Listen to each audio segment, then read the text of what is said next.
Ladies and gentlemen, welcome to Let's Play Roguetech, Win of a Fight! And good news and bad news. Bad news first, all save games are lost. My hard drive crashed and took all its save games with it, so no more Lamb playthrough, no more Cataphract playthrough, all is gone. Sad as it is, not all is lost because we still have the knowledge and the experience from both playthroughs and we're gonna combine them to one playthrough. So the good thing about the lambs, the land air mechs, was that they were very fast. You can do missions in about 5 minutes, and they were able to kill most of the mechs in the beginning and the tanks in the beginning very easy. The bad thing was that they were very fragile. They were always flying, they can be shot from everywhere on the map, and they were not very good at taking damage at all. So in the end game, I think we would not have been able to acquire enough lambs of the necessary size to survive, and even if we had, we would not be able to take enough cover, and if we walk on the ground, well, why then we're lambs. So that's the drawback of the lamb and the positive of the lamb. The cataphracts were very reliable. We can buy them in Tikhonov, so we can get the affinities for the machine, which was really hard with the lambs to get enough lambs of the same type that were useful, because of course you can get a lot of wasp lambs, but they're not that useful or that long usable in the sense of the end game, mid game term. And the cataphracts were end game capable because even though they're only 70 tons, they carry enough weapons, enough armor, enough everything, and you can get a great number of them, so you can train all your pilots to be efficient with them.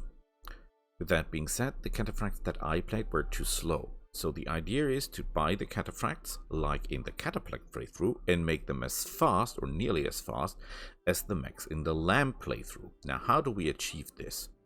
Because I think we have to think the game from the end, not from the beginning. Because the beginning is easy. The end is where it gets interesting. And if we don't build it right in the beginning, we cannot survive in the end. And as I pour a lot of hours into this game, this is like Bannerlord or like Might and Magic 2. This game eats days, months, and years, like other people's eat cereal. So, or I eat cereal for that matter.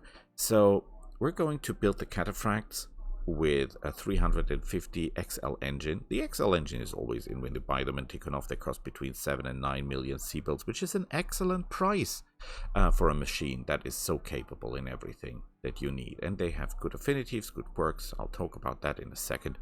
So we take cataphracts, we'll put the 350 XL engine in it. It is a available mech, it's an available engine type, and then we put jump boosters on it, which is also not that hard to find. And we will end up with a speed of 588, so 5 walking, 8 running, 8 jumping, which makes us really fast. And then we combine that with the pilot's first quirk in the tactics tree, that every time we jump, that every time we pause or we wait, we lower our stability or set our stability to 0. So that's the idea. So we'll be jumping around all the time. The Cataphract is one of the few mechs who have the Scrapper perk, which means if we get affinity with it, we'll be able to shoot and then move, meaning jump. Which means it will be a highly mobile gameplay that you can enjoy to watch. It's not my usual, we stand on the hill and do nothing but fire down, or stand behind a house and fire. No, I want to be a little bit to be more enjoyable for you as the viewer, and still be efficient. Because of course, standing on a hill and shooting enemies that are out of range with their weapons is beautiful and efficient. For me, it's beautiful. Maybe not for the viewer. That's the reason I'm trying to combine this with the Lamb playthrough. Furthermore, what we will do is we will use the unique or the special ability of the Cataphract, which is to get less criticals. What do I mean by that? In the end game, in the beginning of the game, you get a PPC shot, you're out, no matter what. The point is, later on, the machines are so thickly armored that you cannot whittle them down that easily. If you hit them in the leg, in the arm, in the torso, in the center torso, in the back, you're doing a little bit damage all around, but you're not really killing the machine. The only way to kill big machines is through criticals, or simply by punching through one torso side and just destroying the reactor. Now, this can be achieved with pushed offensive. which takes two things. First of all, you should be assassin and ex-military, because that gives +3 in the first and +1 in the later to offensive push. And then you combine that with brave, because that will mean you get a lot of resolve, which you need to initiate the offensive push.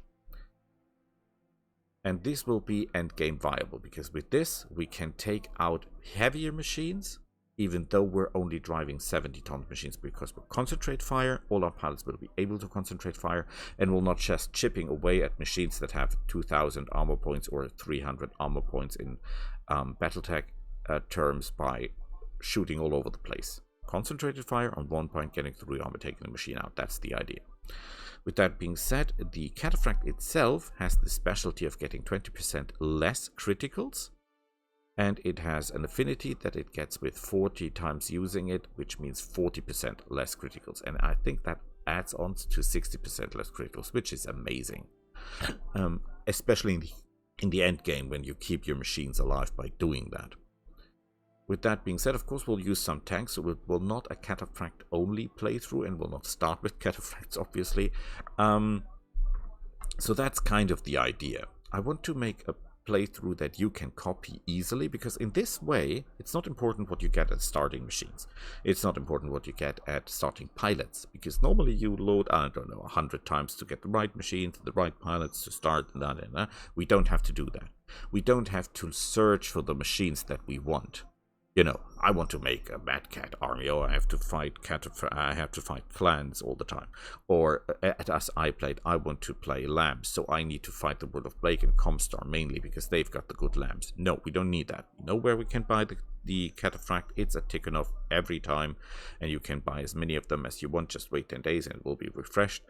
And so we will combine the speed of the lambs, the reliability of the Cataphract, and the affinity and the abilities of the pilots to do shots that go pinpoint all the time in one, or most of the time in one sector, and just punch through the mech and kill it by concentrated fire. With that being said, how do we do this? Well, first of all, we take 8 parts in mech assembly. Of course, we're playing difficulty 1 in the end.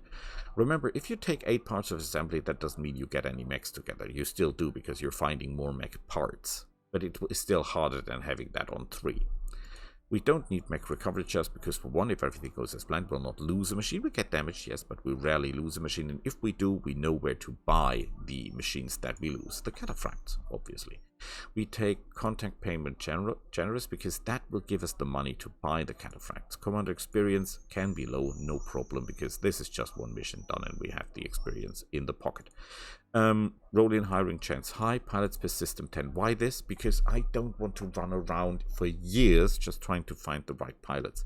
With this combination, often Ronin 100 and pilot 10 pilots per system, we will get the pilots we need in no time. And even if one dies, we don't care, we can replace him easily. We take lethality lethal, starting money can be low, because we'll have that, and that is less than one mission just to get the money in, trust me.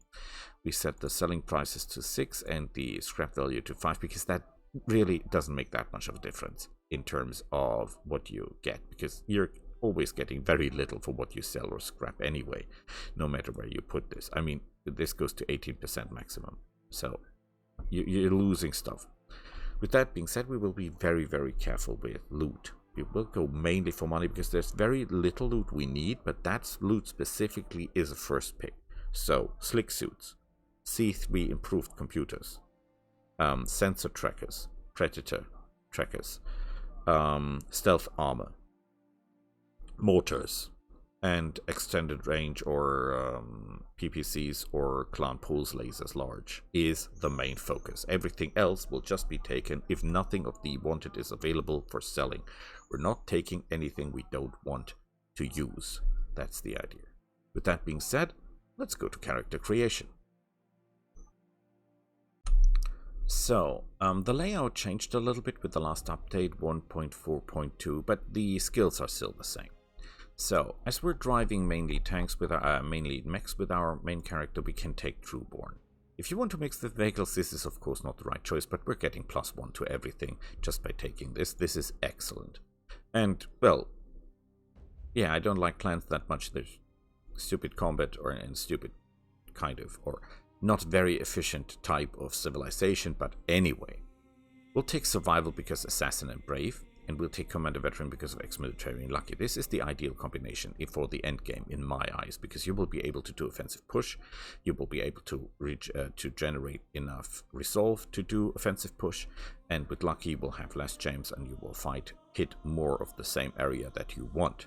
However, keep in mind that your main character can only have 4 quirks, while free characters or characters that you recruit to your team can have up to 12 or 15 or a lot of them. So keep that in mind. Your character might not be the total hero that he is in other games, because he's not that special. Random unit bushwalkers, okay, we're not going to use that machine a lot, but it's a good starting unit until we get our first or second Cataphract, and it has about the same speed if they're fully built. So we need a name.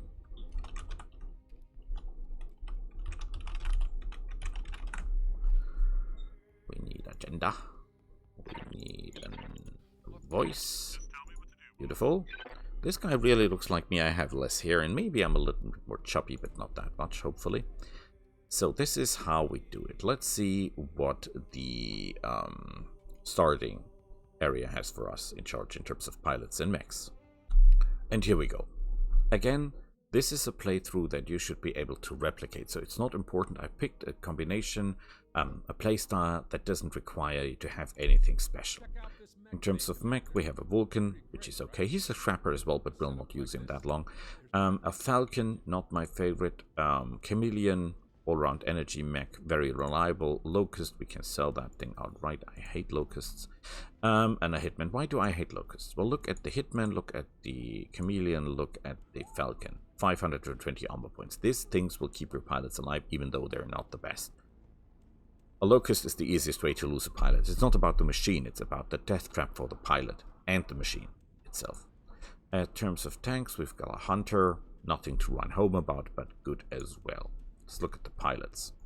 We have Athletic Mech Warrior Command Experience Officer. This is not bad, by the way. You can just hover over here and see what they can do. He has one of the abilities we like. Farm Boy has only one, so Farm Boy will go immediately. Happy? What do you have? He has Military Technician. We have a lot of Technician, you can tell by Mech Tech 11. That is a lot of Mech Tech. In the beginning, most of your tech, most of your ability to repair and modify your machines comes from your pilot, not from your ship. Jamie is one of the creators, so he's an assassin. He's a Code Monkey, that is extra good for heat sinking. Burning Chaos, that's good. He's lucky, that is good. We can keep him, even though he has not all the stuff we want. Again, we want Assassin for the cold shot and offensive push. We want Military for offensive push. And Brave for more resolve, and Lucky to have less jams and plastering the shots. Oddball had Assassin, that is good. He has Brave, that is good. He doesn't have Lucky and he doesn't have ex-military, so that's a little bad. Oh boy, you're immediately out. Although I like Merchant, by the way. Strapper, what do you have? You have Athletic, Mech Warrior, Military, Dependable, Honest, and Technician. Not my favorite. Good to go. Dependable isn't bad. But he only has one of the abilities we seek. So as hard as it is, you go out the window. Let's see what pilots we have. Ex-military Mech Warrior not interested. Drunk Mech Warrior not interested. Ex-military Brave, that is 2 boxes, that's okay. Coach, ex-military, Meek. Oh, headshots enabled for +4 offensive push. You are immediately bold. Commodore Gerhard Forsyth, at your service. You can tell by the colors what they are. So, yellow is the most rare, that is developers' characters. These red ones are the Ronin.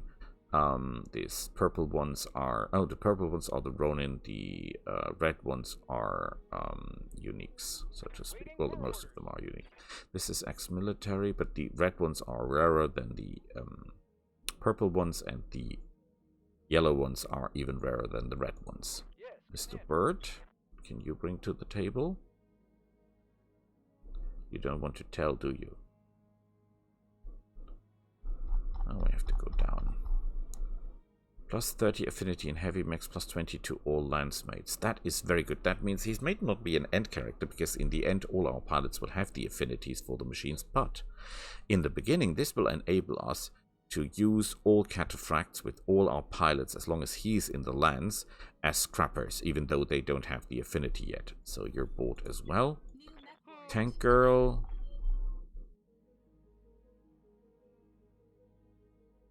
She has Athletic Comstat, a Pendle Gladiator, Honest Gladiator. She has Assassin, that is good. She has Brave, that is good. She has Technician, we can use that in the beginning. I think we'll keep her for the moment. Is there anyone else we want to use? Ex-military, you're not in. You're not in. Ah, he's pretty good. I'll take you.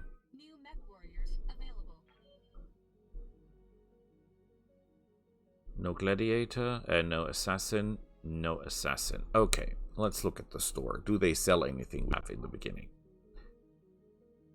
Oh, look at that. This is 80 long-range missiles a turn. This thing can kill an Atlas. This thing can basically delete everyone. And guess what? It has a hell of a lot of different types of rockets as well. And it's pretty cheap. Remember, I mean, this is an Osprey. It costs 3 times as much, and yes, it has a ghost rifle, but it doesn't do 3 times as much damage as this thing does. So, buy 3 of these, and they will smoke this thing up.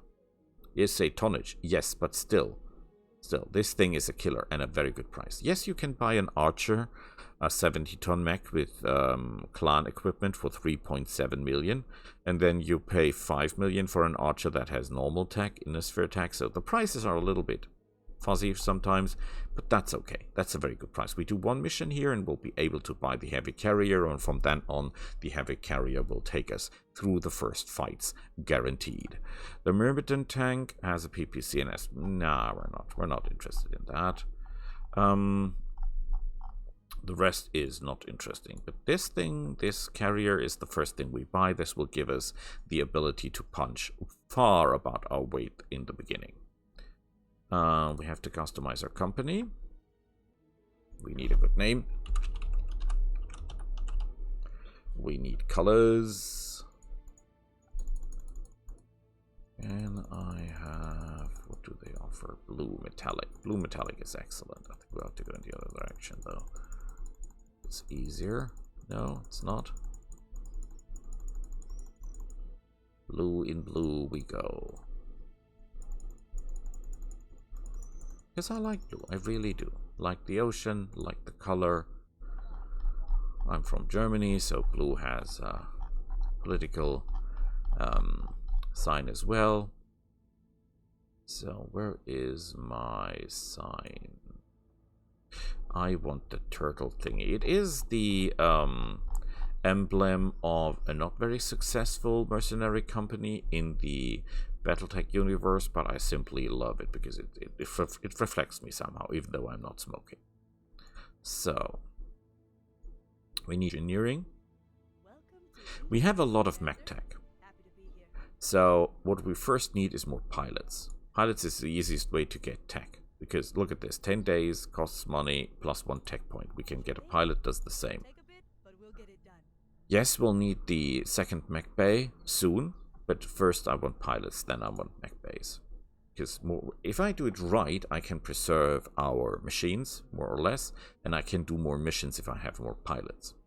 With that being said, let me summarize the idea of this playthrough. It's fast cataphracts with jump boosters, so 588 movement, mortars and pulse lasers, PPCs.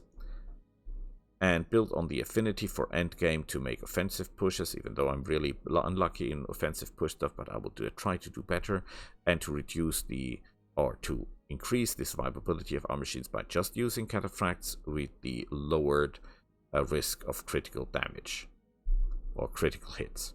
So, what do you think? Tell me in the comments below. See you all in the next first fight. Bye!